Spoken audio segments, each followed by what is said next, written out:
on the second day, 22nd month. Fuck, no, never mind. Fuck yeah. Hey, everybody, what's up? Welcome back to the games. And today, and only today, we are here to talk about some more Sonic movie stuff and how the Sonic movie is going to change the future of this franchise forever. But before we get into that nice big discussion, first of all, I got a clean cut. I no longer look like a hobo. Now I kind of look like, I don't know, I kind of look like Nero from DMC5 a little bit with the cut. Yeah, I still look like a silly little bitch, but I'm out here. I can't really solve how my face. I mean, technically you could, but that's just a whole other process I don't want to deal with. You know what I mean? So anyways, thank y'all for watching and enjoying the videos. If you like what you're seeing, subscribe, of course, hit the like and all that stuff. And of course, I'm gonna tell y'all what to comment later in the video. But for now, let's talk about why I genuinely believe the Sonic movie franchise is going to change the entire Sonic franchise forever. So as you can tell, a lot of marketing is going to this movie, right? We've all been seeing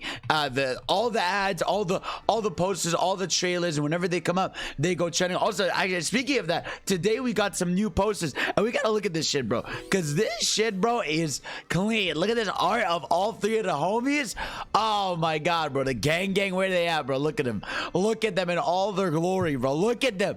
These renders are so nice. Everything, it's just so clean. Colleen got her name on the poster. It's just everything about this movie, man, has just been, I have not seen, it's funny, it's almost like a 180 on the 180 of the first movie, because obviously first movie, the first half of its marketing, a disaster, second half fantastic with the weird redesign. But with this movie, it's just from the start, and every move they've made just positive, right? From the reveal of Idris Elba as Knuckles, right? From the trailer itself at the Game Awards, how they marketed that, you know, to the big TV spot with that shot where him and Knuckles and Sonic clash to each other. It's like everything about, to even being at the Super Bowl, like we are seeing Sonic in general being marketed at a scale that is way bigger than we're usually used to. Now, the reason why this is really going to bleed into the games is because right now we are about to see such a massive audience of people be retuned into Sonic, you know, and you have to understand, right, the first movie made a lot of money. I believe it made $300 million,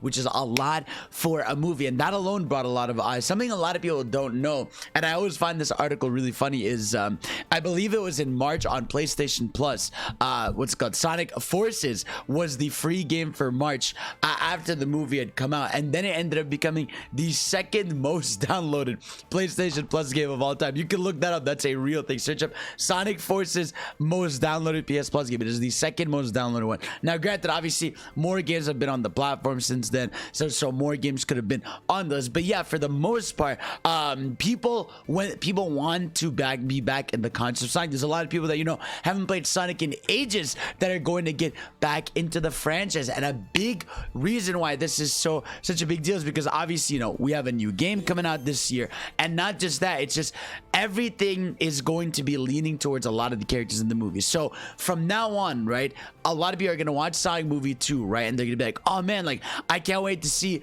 Knuckles in the next movie, right, or in the next game, or Tails, or Idris Elba even getting his own show. This is gonna show Sega in a lot of ways that, oh shit, like now we need to put more focus on Knuckles and Tails, you know, because now they're not necessarily gonna have to act the way they do in the movie, but they're definitely gonna have like bigger roles in the game, which they haven't for a long time, you know, for the longest time now, aside from Sonic Boom, which again, it counts as a whole different thing. The main gang has not really felt like they're part of the main gang in a long time. You know, Sonic Colors was a solo venture. You had the side missions and Generations, which were sort of there. Even Unleashed really doesn't have Knuckles or Tails, and Tails kind of follows you around a little bit, and you have the aircraft mission, but that's the longest we've got with that. But everything else about it just tells me that they're going to start putting emphasis on the gang. And not just that, I think what's really important to note here is that because these movies are going to make so much money, right, so many people are going to want to buy the games, and Sega, I do not think anymore could get away with putting something that is, like, you know, considered bad. Now again, Yes, they can technically. They technically could do that, but I feel like this is the reason Sonic Frontiers ended up taking as long as it did. Remember, Sonic Frontiers almost came out earlier. You know, for Sonic Frontiers could have come out way sooner than it did, but it didn't end up happening because I really do think the Sonic movie, the first one being as big as it was, having more eyes on the series, made them go like, okay, wait, like now there's way more eyes on us. People are very, very excited for the next game, and it's going to sell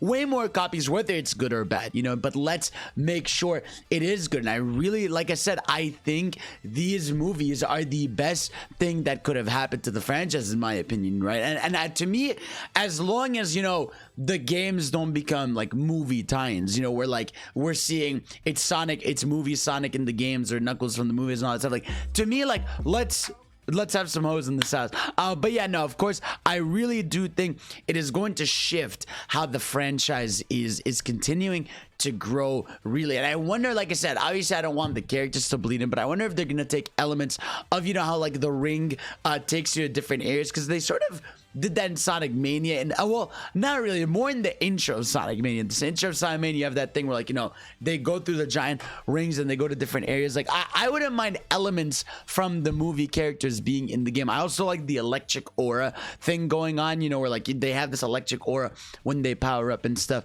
But yeah, no, I really do think these movies are the best and biggest things to happen to this franchise right now, and I think for the better. I mean, we even saw the Sonic regular Twitter account, you know, talk about how, like, yeah, Paramount has announced they're gonna be developing Sonic Movie 3, and of course we have Sonic Frontiers coming out. So it's all about this synergy, right? Everything is a cycle, you know. These movies are going to make more money, which in turn is going to give them more money for the games too. You got to understand, right?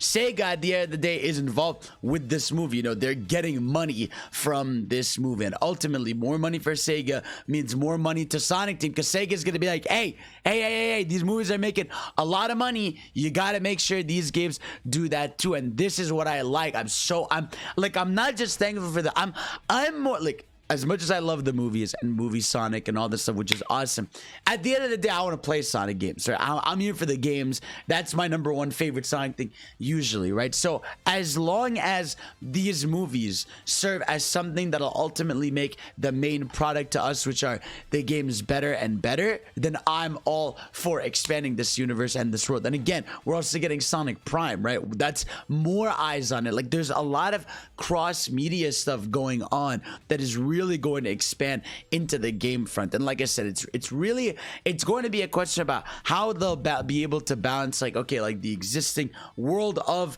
the games versus like the world of the movies, and how much do they want to like cross hairs. Like I said, I don't want it to be that we're gonna start getting movie Sonic in the games, because to me, he's a different character. You know, he feels more like a teenager, whereas obviously video game Sonic, he's still a teenager, but he feels like he's a little older because he's technically been through a lot more than movie Sonic has. So I wonder how much they're going to translate from it. I wouldn't say too much. Like I said, I wouldn't have to worry too much. Like, when I say that the movies are going to affect the games, I mean it more in a sense of the budget of the games, the scale of them, you know, how many we get, what they end up doing with the franchise, and all of that stuff. And to me, that's really important, because hopefully then we can also, you know, they get more money. Maybe they can make more spin-outs, because I've said for a long time we've been lacking like Sonic spin-outs. We've had the kart racers, and that's really it. I wish they would bring back riders. I was thinking about that recently, actually. Like, if we got Mario Strikers back, right, we can definitely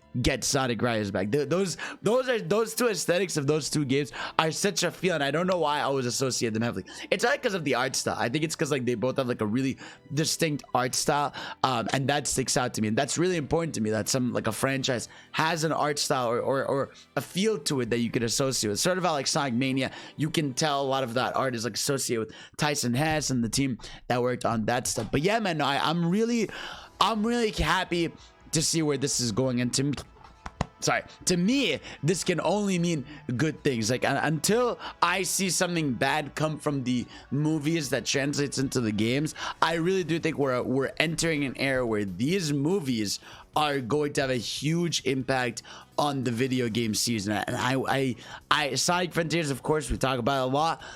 That's gonna be the ultimate test. That's really gonna be the test to see if like what is going on, because I really do think, right, Sonic Frontiers is gonna end up selling a shit ton more than it would have normally because of how well I think this movie is gonna do. Because I'm thinking, right, Sonic movie 1 did about 300 million at the box office. I'm guessing movie 2 is gonna make between, you know, I think it's gonna get to 600 to 700.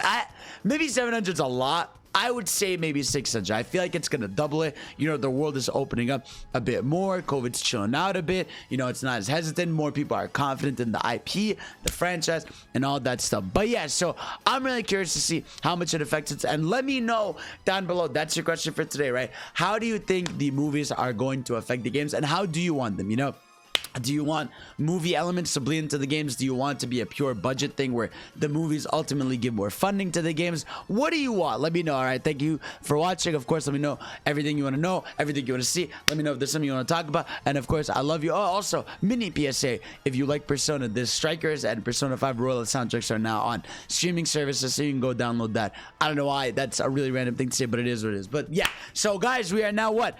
T-minus 2 months from these movies, and I'm really excited. So thank y'all for watching. Y'all are the best, and of course I'll see y'all tomorrow or another day for another video, because I love you. All right, peace out. You're the best. Woohoo!